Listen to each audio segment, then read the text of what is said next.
নমস্কার বন্ধুরা, আজকে আমার রেসিপি পাবদা মাছের ঝোল, সেটাও আবার কি দিয়ে? রাঁধুনি বাটা দিয়ে। এই রাঁধুনি বাটা দিয়ে কিভাবে পাবদা মাছের ঝোল করি আপনারা দেখুন। প্রথমে তেলটা গরম হলো, এখানে একটু নুন দিয়ে দিলাম, কারণ আমি পাবদা মাছগুলো নুন হলুদ দিয়ে আমি মেখে রেখেছিলাম, সেটা এখন ভেজে নেব।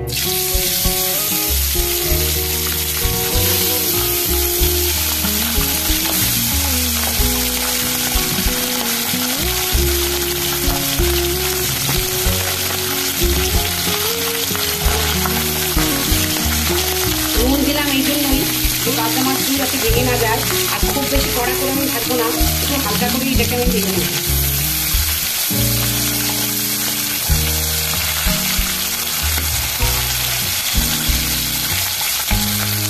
মাছ আমার ভাজা হয়ে গেছে, ঠিক এরকম ভাজবো।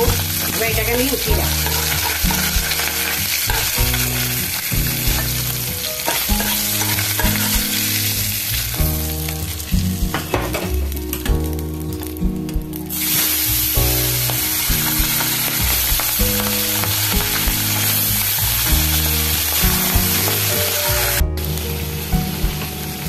কষানো হয়ে গেছে, এবার আমি এখানে একটু হলুদ গুঁড়ো দেবো।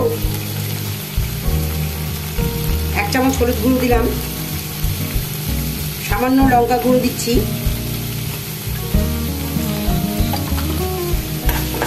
এবার আর একটু কষিয়ে নেব।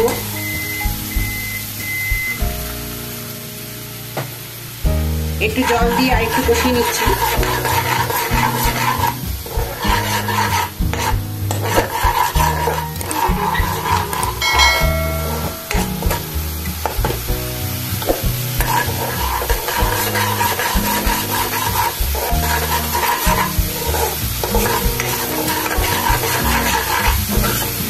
গ্যাসের ফ্লেমটাকে একটু মিডিয়ামে রাখবো।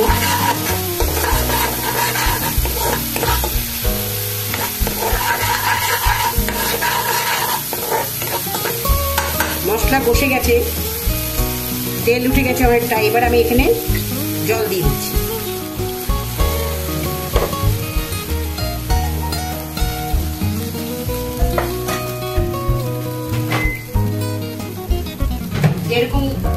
যেরকম ঝোল খাবো সেইভাবে সেরকম জল দেব।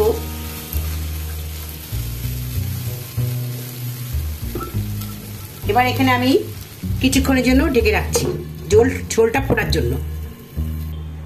এবার আমি কভারটা খুলছি, ঝোলটা ফুটে গেছে। এবার এখানে আমি পরিমাণ মতো নুন দিয়ে দেবো।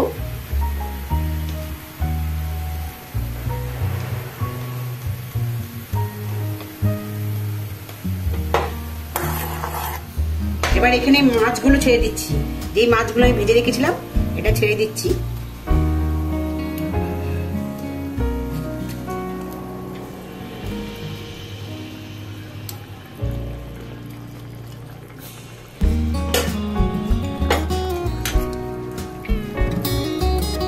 এবার এটা আর একটু ফুটতে দিতে হবে।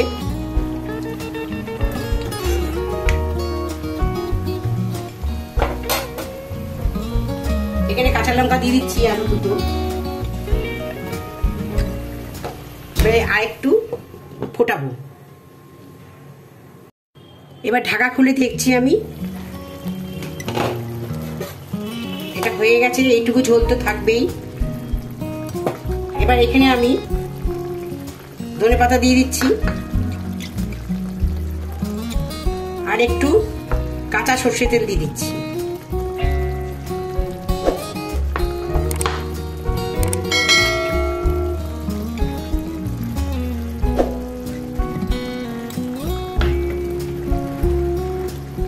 গ্যাসের ফ্লেমটাকে অফ করে দিয়ে কিছুক্ষণ যেন ঢেকে রাখছি।